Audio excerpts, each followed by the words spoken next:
বিশ্ব সংবাদে আপনাদের স্বাগত। শুরুতেই সংবাদ শিরোনাম, পরে বিস্তারিত। জানিয়ে দিব এ মুহূর্ত পর্যন্ত হাতে আসা আন্তর্জাতিক গুরুত্বপূর্ণ সংবাদসমূহ। শুরুতেই সংবাদ শিরোনাম। দুটি মার্কিন ডেস্ট্রয়ার সহ 4 জাহাজে হামলা হুতিদের। এবার জানিয়ে দিব ইসরায়েলকে কঠোর হুঁশিয়ারি ফিলিস্তিনি গোষ্ঠীর। এরপর জানিয়ে দিব ইসরায়েল ফিলিস্তিন ইস্যুতে নিরাপত্তা পরিষদকে পণবন্দি করেছে আমেরিকা, জাতিসংঘে রুশ রাষ্ট্রদূতের মন্তব্য। জানিয়ে দিব ন্যাটো জোটে যোগ দিতে ইউক্রেনকে অবশ্যই রাশিয়াকে হারাতে হবে, প্রেসিডেন্ট জেলেনস্কির মন্তব্য।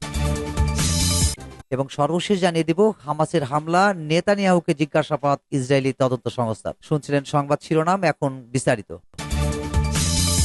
দুটি মার্কিন ডিস্ট্রয়ার সহ 4 জাহাজে হামলা হুতিদের। ইয়েমেন ভিত্তিক বিদ্রোহী গোষ্ঠী হুতি আন্দোলন লোহিত সাগরে সাইক্লেটস এবং ভারত মহাসাগরে এমএসসি ওরিয়ন নামে দুটি বাণিজ্যিক জাহাজে হামলা চালিয়েছে। গোষ্ঠীর মুখপাত্র ইয়াহিয়া সারিয়া এ তথ্য জানিয়েছেন। মুখপাত্র যোগ করেছেন যে হুতি যোদ্ধারা লোহিত সাগরে দুটি মার্কিন ডেস্ট্রয়ারের উপরেও ড্রোন হামলা চালিয়েছে। তার মতে হিটগুলো তাদের লক্ষ্যে পৌঁছে। গাজা উপত্যকায় ফিলিস্তিন ইসরায়েল সংঘাত বৃদ্ধির পর হুতিরা হুঁশিয়ারি দিয়েছিল যে তারা ইহুদি রাষ্ট্রের সাথে যুক্ত জাহাজগুলোকে লোহিত সাগর এবং বাব এল মানদেব প্রণালীর মধ্য দিয়ে যেতে বাধা দেবে। ফিলিস্তিনি স্বাধীনতাকামী দল হামাসের বিরুদ্ধে ফিলিস্তিনি ছিটমহলে অভিযান চালাচ্ছে তেল আবিব। এর জবাবে গত নভেম্বর থেকে হুতিরা লোহিত সাগর এবং এডেন উপসাগরে কয়েক ডজন বেসামরিক জাহাজে হামলা চালিয়েছে, সূত্র তাস। ইসরায়েলকে কঠোর হুঁশিয়ারি ফিলিস্তিনি গোষ্ঠীর। মিশরের সীমান্তবর্তী শহর রাফায় হামলার ব্যাপারে ইসরায়েলকে কঠোর হুঁশিয়ারি দিয়েছে ফিলিস্তিনের স্বাধীনতাকামী সংগঠন হামাস। দলটির সিনিয়র নেতা ওসামা হামদান এ হুঁশিয়ারি দিয়েছে। বৃহস্পতিবার 2 মে নিউ ইয়র্ক পোস্টের এক প্রতিবেদনে এ তথ্য জানানো হয়েছে। হিজবুল্লাহ সমর্থিত লেবাননের আলমানার টিভিতে তিনি বলেন, শত্রুরা রাফায় স্থল অভিযান চালালে আলোচনা বন্ধ হয়ে যাবে, কেননা প্রতিরোধ আন্দোলন গোলাগুলির মধ্যে কোনো আলোচনা করে না। হামাসের এই নেতা বলেন, তাদের প্রতিরোধ সক্ষমতা এখনো উচ্চ পর্যায়ে রয়েছে, দারুণ অবস্থায় রয়েছে প্রতিরোধ আন্দোলন। এছাড়া ইহুদিবাদীদের এলিট ব্রিগেডগুলো এখন গাজা উপত্যকায় ধরাশায়ী হয়েছে। তিনি বলেন, ইসরায়েল তাদের সক্ষমতা নিয়ে বাজি ধরেছে, অন্যদিকে প্রতিরোধ আন্দোলন তাদের প্রস্তুতি নিচ্ছে। গত 7 অক্টোবর দক্ষিণ ইসরায়েলে প্রবেশ করে নজিরবিহীন হামলা চালিয়ে 1200 ইসরায়েলিকে হত্যার পাশাপাশি প্রায় 250 ইসরায়েলি ও বিদেশি নাগরিককে গাজায় বন্দী করে নিয়ে আসে হামাস। একই দিন হামাসকে নির্মূল এবং বন্দীদের মুক্তি নিশ্চিত করতে ফিলিস্তিনি স্বাধীনতাকামী এই সংগঠনের বিরুদ্ধে যুদ্ধ ঘোষণা করে ইসরায়েল। গত নভেম্বরে 7 দিনের যুদ্ধবিরতি চুক্তির বিনিময়ে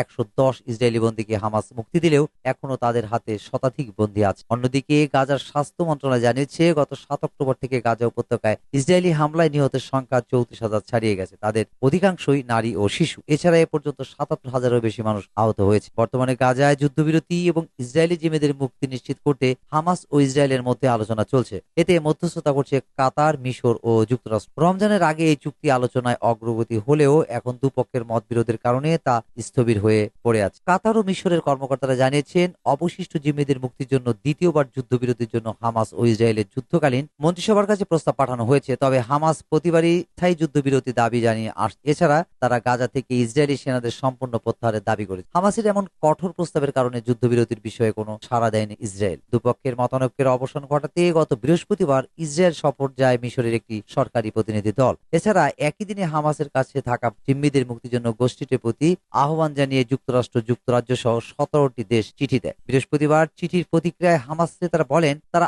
আন্তর্জাতিক চাপের কাছে মাথা নত করবেন না।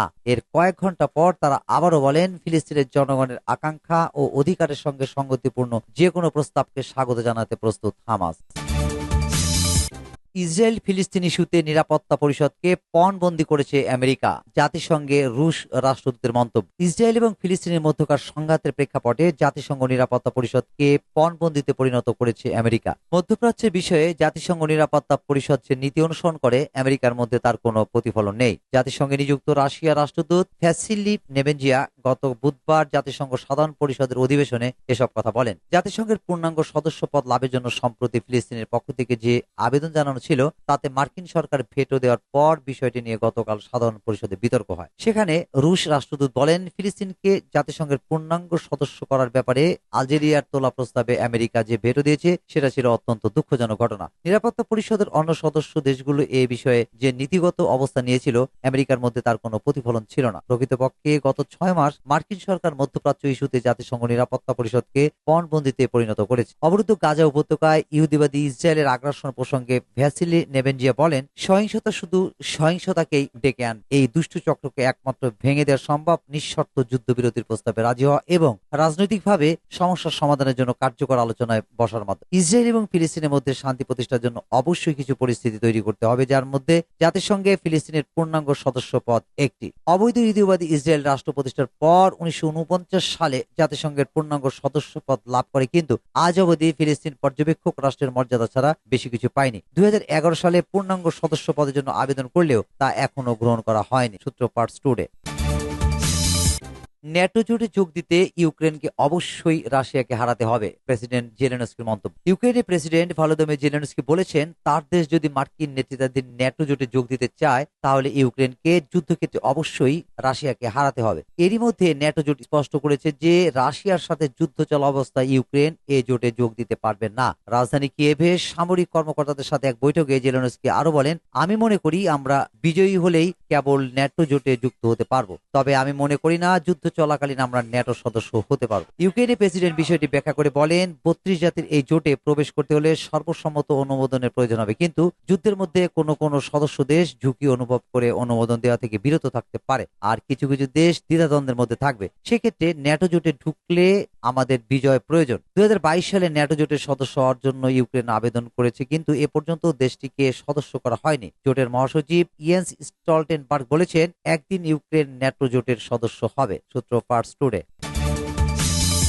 হামাসের হামলা, নেতানিয়াহুকে জিজ্ঞাসাবাদ ইসরায়েলি তদন্ত সংস্থার। ফিলিস্তিনের রাজনৈতিক গোষ্ঠী হামাসের যোদ্ধারা গত 7 অক্টোবর কিভাবে ইসরায়েলের ভূখণ্ডে হামলা চালালো সে সম্পর্কিত তদন্তের অংশ হিসেবে ইসরায়েলের প্রধানমন্ত্রী বেনিয়ামিন নেতানিয়াহু এবং রাষ্ট্রটির স্থল, বিমান ও নৌবাহিনীর প্রধানদের জিজ্ঞাসাবাদ করেছে ইসরায়েলের সরকারি তদন্ত সংস্থা খবর রয়টার্স। জিজ্ঞাসাবাদের জন্য বুধবার তাদেরকে তদন্ত সংস্থার কার্যালয়ে তলব করা হয়েছিল। সেই তলবে সাড়া দিয়ে কার্যালয়ে উপস্থিত হয়েছিলেন তারা। সামাজিক যোগাযোগ মাধ্যম ফেসবুকে এক পোস্টে তথ্য জানানো হয়েছে ইসরায়েলের সরকারি তদন্ত সংস্থার প্রধান নেতানিয়াহু এঙ্গেলমানের দপ্তর থেকে। গত 7 অক্টোবর গাজার উত্তরাঞ্চলীয় ইরেজ সীমান্ত দিয়ে ইসরায়েলের ভূখণ্ডে ঢুকে হামলা চালায় হামাস যোদ্ধারা। তাদের হামলায় নিহত হন 1200 জন মানুষ। জবাবে ওই দিন থেকে গাজায় অভিযান শুরু করে ইসরায়েলের প্রতিরক্ষা বাহিনী, যা এখনো চলছে। সেই অভিযানে ইতিমধ্যে প্রাণ হারিয়েছে 34,000-এরও বেশি মানুষ। বস্তুত হামাসের 7 অক্টোবরের হামলা ছিল ইসরায়েলের গত 75 বছরের ইতিহাসে সবচেয়ে ভয়াবহ হামলার ঘটনা। ইসরায়েলি বাহিনী অভিযান শুরুর পর নেতানিয়াহু